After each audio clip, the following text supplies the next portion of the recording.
Hi everyone, welcome back to Project No Buy. Today's video is about things nobody needs.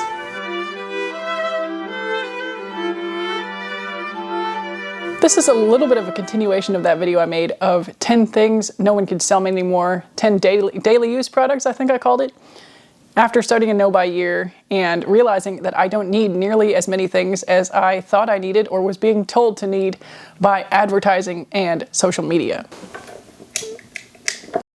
And so I wanted to shed some more light on more things that nobody needs that we've been kind of coerced into believing are fundamental human rights to be able to access. Maybe that's a little bit of an exaggeration, but there is a lot of pushback every time somebody expresses the idea that certain things don't need to exist, because there's always a community of people that value the existence of said thing. And I am here to posit the argument that if these things didn't exist, we wouldn't know to want them in the first place. So take that. And yes, some of these things are things that I have and use, but still would argue that if I hadn't seen them, I wouldn't have wanted them in the first place, and I would be perfectly okay to live without them. So it's not that I'm saying I'm above buying any of these things. This is where it's a little bit different than the 10 things I don't use every day. And I'm also not saying that I'm automatically getting rid of all of the versions of these things that I currently have.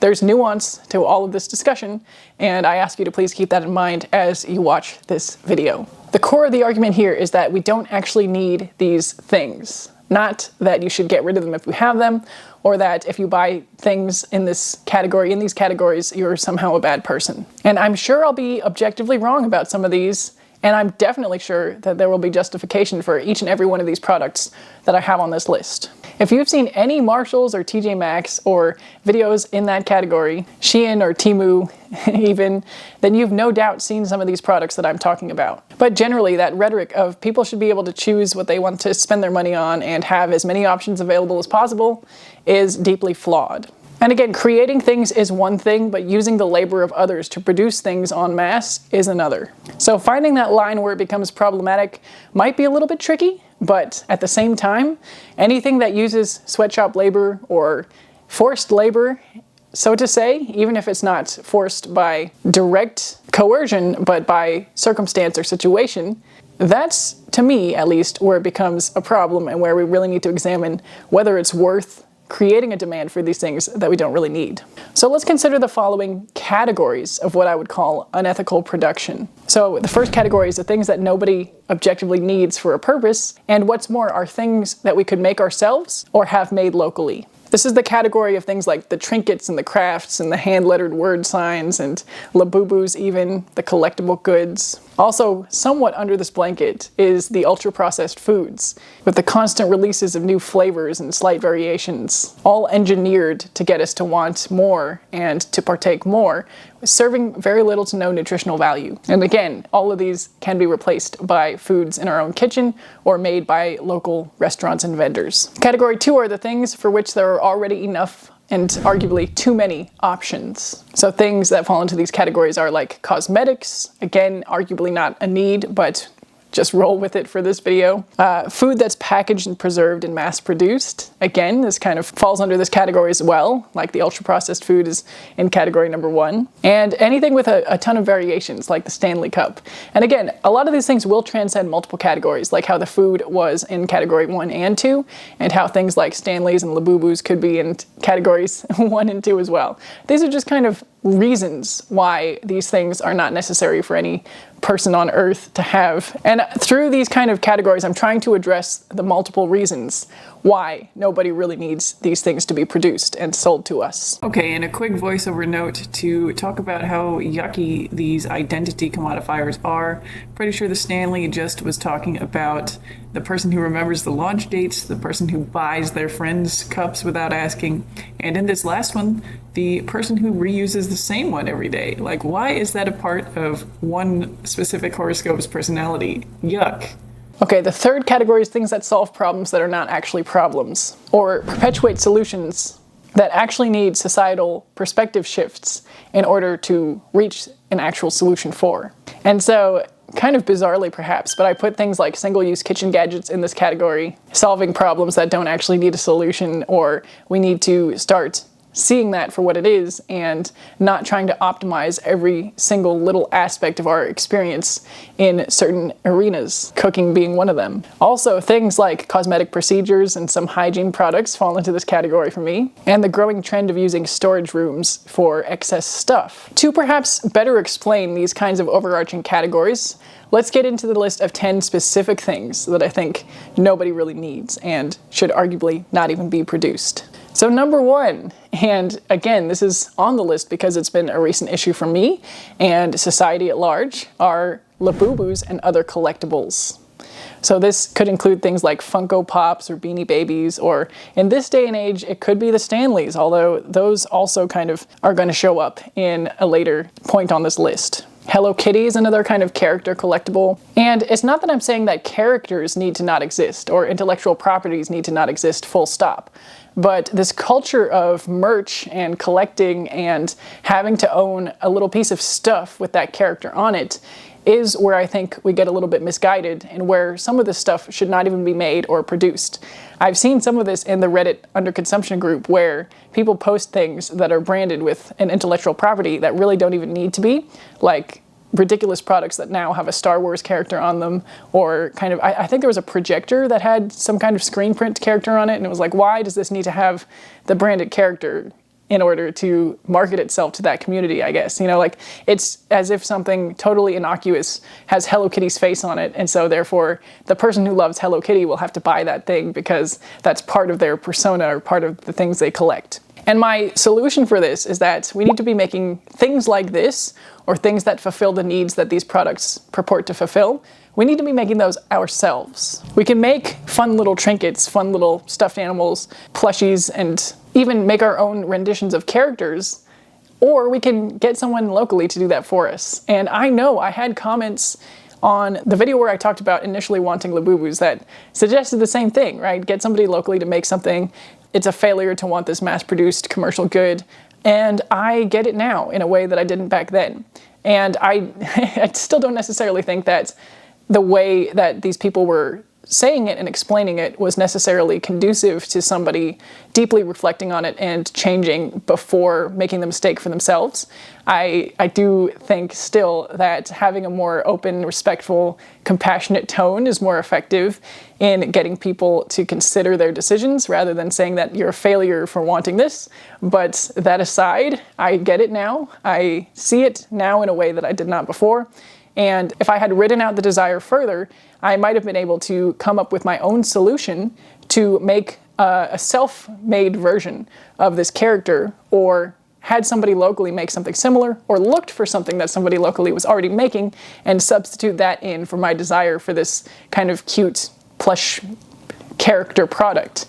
And over time, the specific nature of the character would have lost its hold over my desires. I know that for a fact, just based on my other experiences. And essentially, yes, I'm saying that nobody needs a Labubu, and I'm not saying that you're a failure if you bought one, but I am saying that this is a product that nobody legitimately needs, and I am saying that for myself even, if they weren't made and marketed, I would not have wanted something similar. And so that's why this tops my list. And it's perhaps very objectively easy to understand that nobody needs a Labubu specifically. There's always going to be some way to substitute that urge for collecting. We could collect natural things, or for creative play.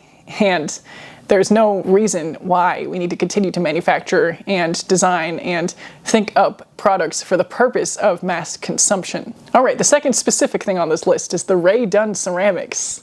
And cheap home decor in general, so like the hand-lettered signs that are in fact mass-produced, or the kind of faux nature wreaths and adornments that likewise are mass-produced. Basically anything that was an art form that has been corporatized.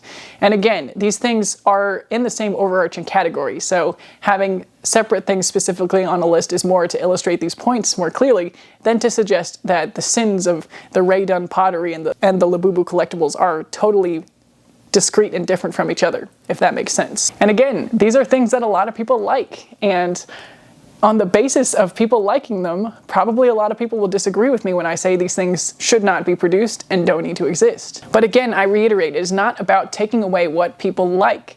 It is about how we are manipulated into liking these things in the first place, into desiring things just because they've been elevated into a status of things people like. If the Ray-Dun ceramics did not exist, people would find a way to make something themselves or find a local artist making something similar. And again, it wouldn't look like a Ray-Dun art piece because it wouldn't be a Ray-Dun art piece. And on some level, I guess, it's possible that Ray-Dun ceramics started out as an independent artist. And the problem here is not necessarily the art itself or the product itself, but the fact that it was corporatized and is now the subject of TJ Maxx hauls or Marshall's hauls and presented as aspirational for people that don't even actually want it. And I've been duped into that myself. And again, I'm not trying to avoid personal responsibility for curating my own tastes. I'm just saying that the psychological marketing tactics are very powerful, and they're designed to have ourselves believing that these things are our personal tastes when they're actually not. They have tactics, methods, psychology behind it, research, algorithmic information gathering, and it's not a fair fight. Okay? So let's not get it twisted, or go ahead and get it twisted. I can't help it that some people will. But the Ray-Dun ceramics, the hand-lettered signs, those things just don't need to be mass-produced. We can enjoy the small local gems, and ideally we can pay these people fairly and they won't need to sell out in that way. Or we can move away from a society that values being a millionaire, a billionaire, and move towards being a society that would like everybody to have a good standard of living, and ideally have our riches be proportional to the work we put in, and not have people at the top using the labor of others to capitalize and become disproportionately wealthy. Okay, thing number 3 is low interaction games and toys. So there's dialogue about this in the parenting sphere, those noise-making toys for babies, things that are overstimulating, things that require no creativity and thought. I have seen this play out in my own personal life with adults, incidentally, and children, where we went to the pool and we only had a ball. We only brought one toy with us, and we weren't really planning, we have more pool toys, we just didn't bring them. But being restricted to that one toy led to much more creative play, again, for kids and adults alike, than having more options typically does. And so once again, I argue here that the less things we have available, the more creative we get with the things we have. And the simplest toys are always the most effective and the most positively developmental as well. 4th thing on this list is ultra-processed foods. I have done a whole video about reading ultra-processed people and having an issue with this whole kind of arena of food where it's engineered, developed to be addictive, and deliver little to no nutritional content. It's food that is not in its original form, and it's in fact so far removed from its original form that it's not providing our body with what it expects to receive. And again, the author of Ultra-Processed People, Chris von Tuliken, puts this in much better terms and has done the research himself, so you can watch the video where I talk about it or read the book yourself. And I'm not talking about processed foods here that we cook in our kitchen or can cook. I'm talking about ultra-processed foods that are typically reconstituted forms of other food that it originated from. And any of the virtues that ultra-processed food claims to deliver, like it might be better preserved so it can last longer, it might be more easily transportable. Again, I think these are systemic issues that could be solved in other ways, and that it's a little bit problematic to assume that certain communities only deserve to have ultra-processed food. We need to ensure that everybody has access to fresh food or the ability to grow their own fresh food, or is not disincentivized from taking care of themselves and their societies. Again, referring to the Miami rice incident in Haiti, where they stopped producing their own because they were sold cheaper rice from America. It wasn't actually Miami. And then when the price of rice got higher, they were unable to keep up, and they had also stopped producing their own. And so circumstances like that, it's proved to me at least that we do not need to be messing with the food systems as much, and we don't really have an argument for any so-called benefits of ultra-processed food. The only benefit of ultra-processed food is to make more money for the companies that make it.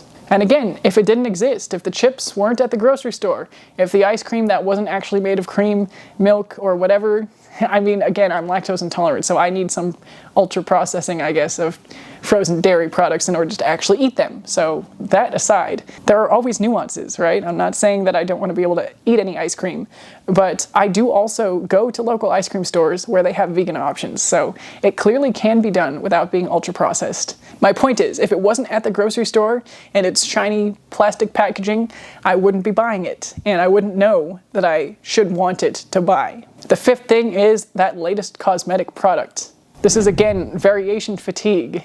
These products are sold based on the excitement of the new release, not based on our need for the latest version of blush or bronzer or eyebrow product or lipstick. This is not a video where I'm arguing against makeup entirely. I do think we're entitled to basic makeup options being available, or maybe entitled is the wrong word, but I don't think it's damaging to society necessarily to have makeup options available, especially if they're not gendered. But that's maybe a topic for another day. I do think, however, that the influx of options that are not that different from each other, that every brand is just trying to capitalize on having a version of this, and so many of these things relying on the hype of the new release and less on the actual longevity of the product, that's something that I would be happy to see humanity stepping away from. And again, it doesn't just apply to makeup, but it is especially prevalent in the makeup world, where so many people will want to try the new version, the latest and greatest version of this product, and then 5 years later, they'll be still using the product they preferred in the first place, because a lot of these new releases just don't have anything actually innovative about them, and they were just trying to capitalize on that new release hype. Then again, if they just didn't release a product until they actually had something to innovate on or something to say, then we wouldn't have this issue of wanting the new product. All right, thing number 6 is the next variation of the Stanley Cup. Whether that's a color or a version with a slight modification, or then follows the accessories for the Stanley Cup and all the accoutrements, all of the above. We don't need the next version. We don't need to engineer reasons to consume something that was supposed to be a replacement for single-use products. There should not be so many releases of Stanley in similar colors. And again, I'm not against having a cup in a preferred color,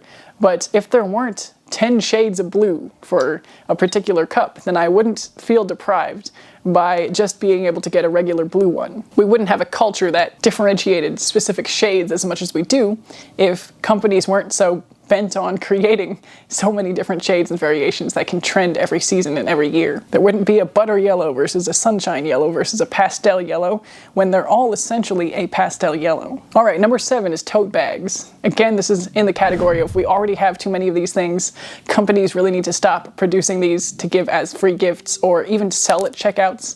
We already have enough tote bags probably on the planet. It's probably something like the clothing situation where there's enough tote bags to last the next 6 generations, and we just need to distribute them to the right people who don't have one already. So companies could stop making tote bags. We have enough.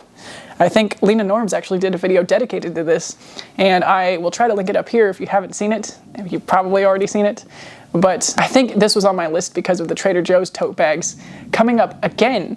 They came up in my first no-buy year as something that I wanted to buy but didn't, and I think that was the first release of the mini tote bag. And they now have pastel versions, and I've been seeing those everywhere, often paired, bizarrely, with the Labubu. So it's like micro trend plus micro trend, and then we could put a Stanley in the tote, and we got 3 micro trends, except they're not micro trends in terms of impact. They're just micro trends in terms of the timing, and the level that people actually need these things is definitely micro. The 8th thing on this list are single-purpose kitchen gadgets, and the ones that came to mind specifically for this list are the cocktail makers, right? The machines that you put ingredients into and they come out with a cocktail, and the Ninja Creamy. And these are both very popular. There's also slushie makers. When I was a kid, there were s'mores makers and quesadilla makers, and all of this is crap. All of these things can be made with things already in your kitchen. You might need a cocktail shaker to make a more authentic cocktail. You might, I mean, again, when I was a kid, we were making ice cream in plastic bags. And while I don't necessarily love the plastic bag aspect, there are other ways. You can use a container to stir ice cream with in the fridge, while you're freezing it. You can make it with things you have in the house. In the specific instance of the ice cream maker, I actually prefer going and buying ice cream whenever I need it, but we're not a huge ice cream eating household. There is something special, for us at least though, about going to an ice cream shop in the summer. And again, I know we are privileged enough to be able to afford to go to a shop and buy ice cream. There's that element of it as well. We're also not doing it every day or even every week. So the Ninja Creamy price actually is probably more than the cost of us going to get ice cream for a summer. But anyway, I digress. I don't think these single-purpose gadgets need to exist. There were actually already ice cream makers on the market before the Ninja Creamy. And the cocktail makers, to me, just seem ridiculous. It seems to take the art out of making a cocktail, and what's the point at that stage?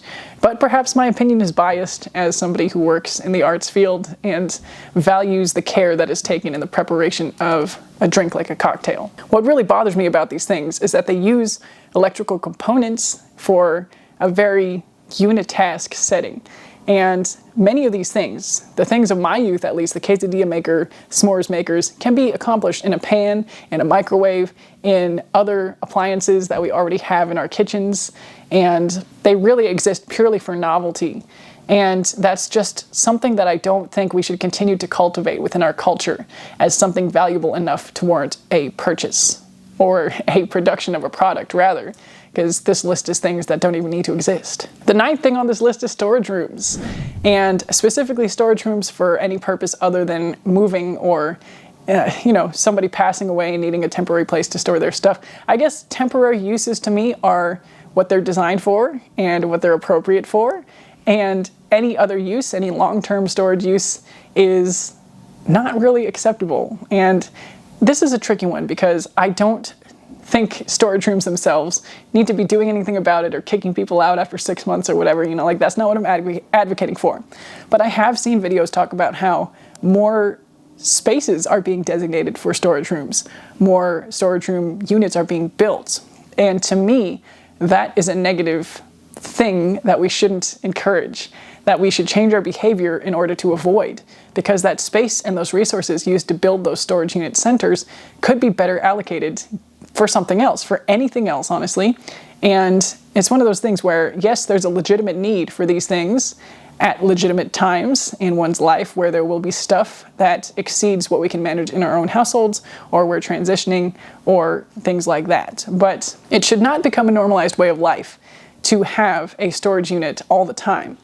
And even to me, things like using your garage as storage for extra stuff is excessive, but that still kind of falls within the realms of, I guess, reasonable personal choice. Again, not really to me, because if you have a car, or if your purpose of having a garage was to put your car in it, and then you fill it with stuff so your car has to be outside, like that to me is a problematic situation as well. But I digress once again. I don't like how normalized having a storage unit is apparently becoming. And I think we should put a stop to that and not have a need to produce more storage rooms, at least not more than is proportional for the times that people actually have uses for them that make sense. We're getting judgmental in this video. All right, the last thing I'm going to talk about in this video that should not exist to the extent that it does are beauty treatments. And to me, this is different from makeup and things we can do ourselves at home and or do on other people, or even honestly to some extent in the local community. Having people provide these services to me is not so negative, but having normalized things like plastic surgery and injectables is where it crosses my personal line, and how we should not be encouraging these procedures to become the norm. I also have a problem with the gender nature of most of these procedures, and how, again, I don't want to make it about gender politics, but I do sometimes feel like by making these procedures so normalized and so tied to feminine energy. I've even had a comment on my own presence when I used to post shorts. I think I talked about this already, about how I talked about not using beauty products or not getting treatments done, and somebody told me I needed to get in touch with my feminine energy. And that really bugs me. It really bothers me to see this association of beauty treatments with feminine energy. And I think it can be harmful. It can be negative. It can have consequences on people who wouldn't otherwise feel like they needed to get these things done. I made a whole video talking about how beauty treatments and the normalization of them can be a problem. So I'm not going to harp too much on this point, but I don't like to see how gendered it is and how it's putting this burden onto women in many cases that we should optimize our looks through invasive beauty treatments. And again, there's no shade to men who enjoy these treatments as well. I just don't think it's presented as equally in our social medias or in the marketing of these services. I'm also kind of arguing here that nobody technically needs these services and procedures, and that we could reach the benefits that they provide, greater self-assurance and confidence and feeling beautiful, namely, through other means. Doing work on ourselves and our own perceptions, creative expression through other means, self-care through other pursuits, letting go of pursuing society's beauty standards, perhaps. And to reiterate, I do support bodily autonomy and personal choice, so I'm not perhaps as serious about saying that none of these procedures should exist, although I will admit that some of them do kind of hurt my soul a little bit when I think about them too long. Like the press-on plastic nails, that's however many little pieces of plastic that we go through if we're a regular user, or, you know, things of that nature. The chemicals involved and lash extensions and other nail procedures, and I just have more peace in my life if I know that I'm not contributing to those things. And again, maybe I just need to embrace being judgmental in this video, and I apologize if you feel negatively impacted by me making it. And once again, I will reiterate that there are legitimate cases of these things, and the dose makes the poison, I guess. If you are a reasonable consumer of any of these 10 things that I've listed here, I'm not coming for you. I am suggesting that if they weren't created, and if they weren't pitched at the extent that they are, if they weren't normalized by society and influencers and corporations, it's all trickling down, that we wouldn't have such the consumption problem that we do as we do today. All right, let me know what you think. Let me know how you felt judged by this video. Let me know if you agree with this video. And I will wrap it up there for today and say bye for now and see you in the next one. Or maybe not, if I've offended you